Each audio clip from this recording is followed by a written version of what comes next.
Hey Libra, this is Alex Angel, and I'm here to bring you your general tarot, oracle, and angel card reading. Okay, this reading is for Libra, Sun, Moon, Rising, and Venus, or anywhere else that you have Libra in your chart. Although the video is being published for June of 2020, as you guys know by now, energy is fluid, so the reading may resonate at any given moment in time. Could have already happened, may be happening in the present, or will happen or could happen sometime in the future. Okay? Please always check the description box below for information about the current readings and changes to the channel. Okay? And as always, if it resonates, please feel free to like, share, subscribe, and comment. I read every last one of them and reply to all of those that I can and that are not spam. All right, so I've laid your cards out in front of me. For this reading, Libra, I'm using my Spellcaster's Tarot. And if you just saw, I put the light on under me because these cards are so freaking dark that, you know, my old eyes have trouble seeing them sometimes. Okay, so your current energy, Libra, is the Ten of Swords. I kind of feel like for a lot of you guys, things crumbled. It's almost like what you intended did not happen in the way in which you intended. This almost even feels like somebody took things the wrong way and then kind of maybe lashed out at you, or, you know, it feels like this was a mind game or a battle of the minds. And this person brought like this enormous amount of fury, mental fury towards you, that at least for right now, may have you feeling like you're a bit down and out. This is also a card that symbolizes being overwhelmed by thought or information or communication, logic, you know, just kind of being really, really, really in your head and being bogged down and weighed down by that mental energy. Okay. The next card for you, Libra, is the Six of Swords. Okay, so this is almost like you guys basically saying, you know what, I need to take a step away from this. Now, if you look at this card, you know, those guys ain't just going to the store to get some juice. Looks like they're going on a really long journey. So for a lot of you, this stepping away or moving away could be permanent. For some of you, maybe it's just temporary, right? Whatever it is, what I'm getting for this especially, could have been kids, could have been bills, could have been lifestyle. Here's something that's going to sound strange, but it is coming up, okay? For a lot of you, say for instance, who could have been living outside of your financial means, this quarantine could have exposed that, and not only have exposed it, but kind of brought, you know, kind of things crashing down to the point where now, yes, you realize, okay, the burden was too heavy. I was carrying too much on my back. It was mentally draining. And now it will put you in a point where you can kind of step away from it, move away from it, and reprioritize your load, right? Next card up is the Eight of Wands. This is quick information. This is quick information about what do we do, where do we go from here, okay? And I like this, especially in sequence with the previous two cards, because I feel like every last one of those wands, and I'm looking at your remaining cards, and I can say with certainty, especially looking at the remaining cards, every last one of these wands is going to bring a solution, okay? And let's just do some math here just for a hot second. 10 of Swords, 8 of Wands. So I kind of feel like the majority of what you were dealing with will be cleared up, okay? You will resolve a lot of it, but there will be some kind of quote unquote residue left over, okay? So you'll get like maybe 80% of it complete, 20% will be left over, okay? But this is quick, fiery action. I don't feel like it's flash of the pan, like, hey, by the way, you know, my job is relocating, got to pack up and move in 2 weeks. Not shocking like that, but this is quick resolution. To me, this is almost like your aha moments, right? Your aha moments that just brings with it clarity, okay? See, and what's funny is that when I say clarity, If this was the Eight of Swords, it would have a completely different meaning. But because this is the Eight of Wands, that's what says to me, you know, it's information that happens quick and brings forth wonderful, beautiful clarity. The Sun card, things will level out, right? It's almost like, you know, these cards, when you put them all together, they symbolize one card. Like you could have 3 cards and they may mean one card in the tarot. So it's almost like the sequence of events as they're going on, it almost looks like justice will be done, right? Even though the Justice card is not here from what I can see. Let me check this next card. Oh, no, I'm wrong. There you are.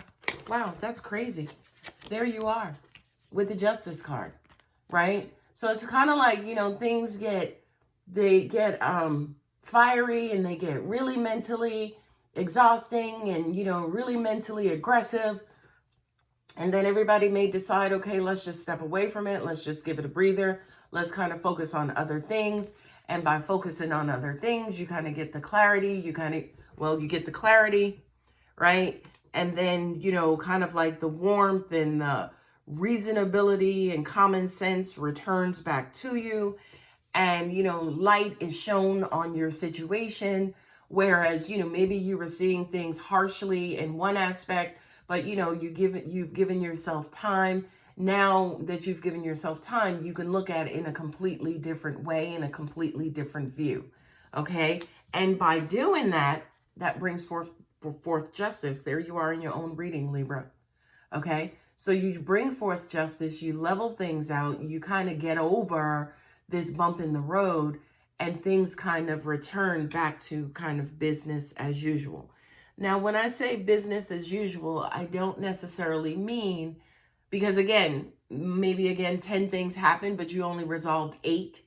So that can't be business as usual, right? So things will actually kind of morph into a better situation for you, right? And that's going to put you in a good festive mood, right? It's going to, you know, especially now since we're living in quarantine life, it's not like you can kind of get out and mix and mingle and things like that. I mean, some states are reopening where they're allowing certain mixing and mingling. A lot of people are not paying attention to it. But anyway, sidebar. But I kind of feel like this is going to put you back in a Libra state where you're back in the mood to help and contribute and reach out to people and help people with their issues and their problems and celebrate with people. It's graduation season. Congratulations to all of my grads, right? Whether you're coming out of high school, college, grad school, whatever it is, law school, medical school, congratulations, guys. Okay? So I kind of feel like, again, now that we've handled, or now that we've gotten over this hump, Libra, you're going to be in the mood and want to kind of get back into the basics of being who you are and celebrating life. Okay? So that's your tarot card reading, Libra. For a couple of readings, I have used my Oracle of the Shapeshifter cards. I'm just pulling out the book so you guys can see what the cards look like. And these cards, of course, provide insight as well. And I love them. You guys know I go crazy over my cards. I think I can cut that light out now because these cards are pretty light. But stay focused and stay in tuned. I kind of feel like Libra, especially, you know, you being the scales, you know, weighing and balance and everything. When you get out of sync, that's when things start to go haywire. And if you think about law of attraction at the basis of everything, as in what you put out there comes back to you, if you are out of balance, everything around you is going to be out of balance as well. Okay, let us see what the Shapeshifters has for Libra. A loyal guardian, a magical protector is there for you. Okay? So for a lot of you guys, look at the Rottweiler. You guys know I love the dogs. That's your person to lean on. You know, that person that you can count on all the time. Believe it or not, I feel like this is your energy, Libra. that now that all of this is said and done, and especially with the Three of Cups, oh, the card just flew out of my hand and it's behind my tripod. But with the Three of Cups, I kind of feel like now you can return back to this person where you can be there for other people and you can be there, you know, kind of like as that shoulder to cry on, that loyal guardian, right? The other thing about this card too, oh, I was just going to say, because I feel like that's your energy. That's who you are. That's kind of what you want to be to people. You want to be their solace, which I think is phenomenal. And good luck with that one. That you got to be a pretty strong and loving person to be in that position. Not saying it's impossible. But anyway, next card up is Elizabeth and the Lion. It's time to become a great leader. Okay, so these cards, especially the two of them, you know, are kind of talking about, say, for instance, you taking your position again on Pride Rock, Libra, you know, lending some creative rights from the Lion King. As in, this reading to me kind of feels a lot about you returning back to your essence, right? But again, not as the same old, but as something new, something more evolved. Okay, last card is the unending sadness of looking back. Endless regret, obsessive grief, replaying the past, negative nostalgia. Okay, this is your Achilles heel. That actually is all of our Achilles heel, right? You know, kind of letting the past and replaying the past and not healing from the past. Okay, be careful to kind of, I'm not going to say stay away from this. Number one, if your past keeps coming back and it, you know, puts you in a mood, that just means you're not healed, right? So I will always say to you, yeah, absolutely replay the past, but only for the sole purpose of healing it, okay?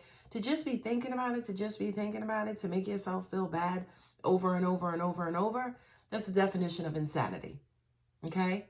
So be very careful, Libra, about, you know, kind of putting yourself in these moods, or, you know, kind of allowing people to get you into these moods, and then you're just locked into this mood and you done helped somebody else out of a hole, but now that you're in a hole, I'm not going to say nobody's there for you, but it's like you came into this situation not being in the hole, and now that you are in a hole, it's like, well, how did I get here? This wasn't even my situation. So be very, very, very careful about that, about taking on and absorbing people's problems and issues to the point where it changes you and who you are, okay? The next couple of cards that I'll read from is my Earth Magic cards. You know, just kind of giving you guys different perspectives, different, you know, different aspects of maybe the same situation, or different aspects of different situations that you could be experiencing in your life right now, okay? So the readings don't always have to be kind of fluent and, you know, all relate to the same thing. There could be a bunch of different things in one basic reading, okay? So the next card up is Lightning Power. You know, to me, this is like God energy and God power, you know, kind of like a surge of energy running through you to ignite, you know, the places inside of you that should be lit, right? That's one aspect. But then the other aspect, when you actually think about getting struck by lightning, it fries your internal system. And again, I wouldn't be you know, the duality of this card probably wouldn't apply to any other sign but you, Libra, as a sign of duality. So it's like on one hand, again, you're helping, you're out there, you're making a difference. But then on the other hand, you're hurting and you're hurting yourself, right? And then with the lightning power, as in you are allowing that energy to come inside of you. Sometimes when you help, it'll make you feel good. You'll be like, thank you, God, for blessing me. But then at times, again, when you find yourself in that hole, you're like, but this, I didn't even dig this. How did I get here? Okay, so again, be very careful. River movement, being in that hole. You know what I mean? Rivers flow. It's like, look, I can't help everybody. Okay, I helped you, great. I didn't help you, sorry. Maybe next time. You know what I mean? You got to be just that fluid. I think that's one thing, and my solar plexus just opened wide up. It just opened wide up. Because I kind of feel like Libra, you do tend to take on people's problems and their issues. And again, this could be, you know, just another short message, brief message to say, hey, be careful about doing that. You know, me, especially as an empath, it's to the point where I'm not good at it. I'm not good at, say, for instance, not taking on people's problems. I've gotten a lot better, but in order to, say, for instance, avoid that and to get myself into those holes, I will avoid certain conversations with certain people, right? And it's to the point where I will remove, literally and physically remove myself from certain situations because, again, I know who I am and I know I struggle with that, right? So Libra, if you cannot do it mentally, if you cannot do it emotionally, sometimes you have to do it physically, okay? Like, again, the river, she can get around anything, even mountains, okay? Not only that, but she's strong enough, unrelenting, over and over and over. Look, if you keep explaining to them, hey, you know, I don't want to talk about this every time we talk about this, you know, it's just you venting and it's affecting me. And if that message is not getting through to your person, every time they start talking about it, okay, baby, well, I got to go. I got an emergency. Oh, my daughter's calling me, this, that, or the other. If you have to conveniently eject yourself out of a scenario that you have tried to communicate over and over, then do it. If you have to eject yourself and remove yourself literally and physically, do it. Do it. Because again, sometimes you need to help you too. It's not all about helping people all the time. It is about helping people. That's why we're here. But it's not, sometimes you have to take away help from them and give it to yourself. Okay? Last card. Ocean, ebb and flow, and there you go. Sometimes you can, sometimes you can't. You know, sometimes the tide is high, sometimes the tide is low. It's the flow of life. It's going with the flow, and that's acceptable, and it is what it is. Unfortunately, you can't help everybody all the time. You can't, you know, and I love that saying that no is a complete answer, okay? Not only that, I don't want to is a complete answer. You don't need to give anybody any explanation. Stop that, right? Do you feel like, no? Can we talk? Do you have time to talk? I have time. I just don't want to talk about it, okay? This is what I kind of feel Libra struggle with as well. You know, maybe representing who you guys are and representing your internal feelings, your internal wants and desires. A lot of the times you guys will put things on the back burner for the sake of other people. In emergency types of situations, I can fully accept and understand that. But just for the sake of saving them, and again, you know, maybe in the process of harming yourself, no, sir, Alex will never advise that, you know, because again, I understand source and source energy, the source of who you are is important and has to come first, right? Because without it, nothing else matters. First of all, nothing else exists if you ain't there, right? You can't, you know, have a car and own a car if you ain't living, right? As in, a car doesn't make a difference if you ain't in it, especially if it's your car. All right. Anyway, weird analogy, but hopefully you guys get my point. Anyway, again, if this video resonates with you, go ahead and hit the like button. Please subscribe if you guys are not already subscribed. And I hope to see you guys in the next video. Take care.